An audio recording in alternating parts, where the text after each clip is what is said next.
चे तो पंजे साल के मां 3 तलाकूं ॾेई थो छॾियां। अल्लाहु अकबर यार तलाक जो ज़िक्र निकतो आ त थोड़ो मुझे जुमले के ॿुधजा, नाराज़ न थी जाए, नाराज़ न थी जा। अॼु जे भी गोठ में वञूं था, गोठ में पहुचण खां बाद में इहो ई जुमलो ॿुधण में ईंदो आ त असां वटि 8-9 तलाकनि वारियूं 12 ॼणियूं वेठियूं आहिनि।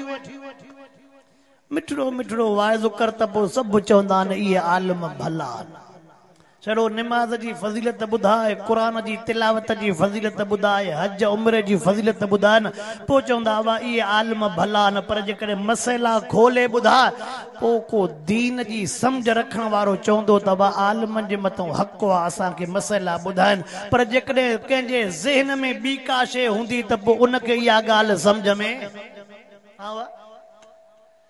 तक़रीबन हर जाइ ते वञ से असांजे ॻोठ में 9-10 तलाकूं 3 तलाकूं ॾिनल आहिनि, वरी बि बच्चा ॼणियूं वेठी आहिनि। ओ मुसलमानो अल्लाह जे अज़ाब खां बचो, ओ मुसलमानो अल्लाह जे कार खां ॾिजो, अल्लाह जे अज़ाब खां बचो।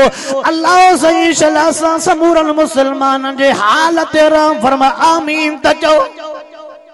ओ नौजवानो पंहिंजे ज़ुबाननि ते कंट्रोल कयो, पंहिंजे ज़ुबाननि ते कंट्रोल कयो। तव्हांखे कहिड़ी ख़बर तव्हांजे हिक ई टेम ते 3 तलाकुनि वारे लफ़्ज़ अगली जी ज़िंदगी तबाह करे छॾी। पर तोखे पतो न आहे हुनजे कुराड़े पीउ कीअं ॾाढो गॾु कयो हूंदो। वीचारो मिस्कीन मज़दूर जेको 500-600 ॾियारी कमाइण वारो बच्चा कीअं पालिया हूंदे, न्याणीअ जो सामान कीअं वरितो हूंदे। तोखे कहिड़ी ख़बर हुनजी कुराड़ी अम्मा गरीब मिस्कीन अम्मा पंहिंजे न्याणीअ जे लाइ सामान कीअं ठाहियो हूंदे, जंहिं 15-20 साल पंहिंजे न्याणीअ जे लाइ ज़री ज़री गॾु करे न्याणीअ खे परणायो आहे। हिन त हिक ई धक सां पीउ माउ जे ख्वाबनि खे चकनाचूर करे छॾियो। उन्हनि ग़रीबनि 15-20 साल बच्चे जे लाइ लोड़ियो। कॾहिं हिकिड़ी शइ वरितऊं, कॾहिं ॿी शइ वरितऊं, बा न्याणी आहे ॾियणो आहे ॾियणो आहे ॾियणो आहे। हिन हिक ई धक सां सोचो ई न त मुंहिंजो इहो धको छा कंदो।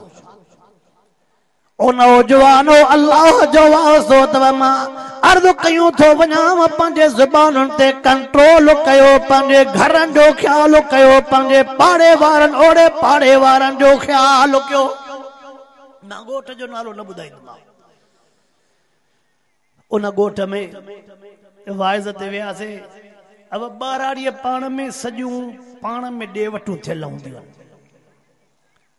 मां अॻे बि मतां तव्हांखे ॿुधाइजमि हिकिड़े कचे में हिकिड़े ॻोठड़े में वियासीं, चयूं त असां 84 भाती गॾु।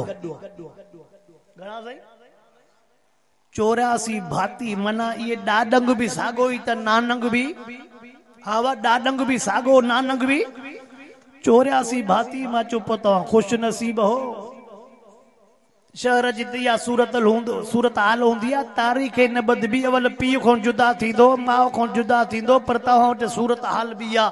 अब जंहिं जाइ ते एॾी आकयूं गॾु हूंदियूं, पोइ अलाह हुन करे उते हिकिड़ी न्याणीअ खे तलाक आई त घणा घर तबाह थी वेंदा। हा हुनजी न्याणी हुनखे, हुनजी न्याणी हुनखे, हुनजी न्याणी हुनखे, हुनजी पोटी होॾे, हुनजी ॾोटी होॾे, माना पोइ त सॼो वेड़े जो वेड़ो तबाह थी वेंदो न हिकिड़ी शइ जे करे। अल्लाह साईं असांजे नौजवाननि खे हिदायत नसीब फरमाए आमीन त चओ। ओ कलमे पढ़ंदड़ मुसलमान नौजवान, मां वॾनि खे अर्ज़ थो कयां, पराए बच्चनि जो ख़ैर, पंहिंजे बच्चनि जो ख़ैर। इहो थोरो जुमिलो सम्झिजो। पराए बच्चनि जो ख़ैर त पंहिंजे, जेकॾहिं पराए बच्चनि जे लाइ खॾ खोटींदे त इहा हक़ीक़त में पंहिंजे बच्चनि जे लाइ खॾ खोटणी। अल्लाह साईं असांजे वॾड़नि खे बि सही सम्झ नसीब फरमाए त नौजवाननि खे बि सही सम्झ नसीब फरमाए आमीन त चओ।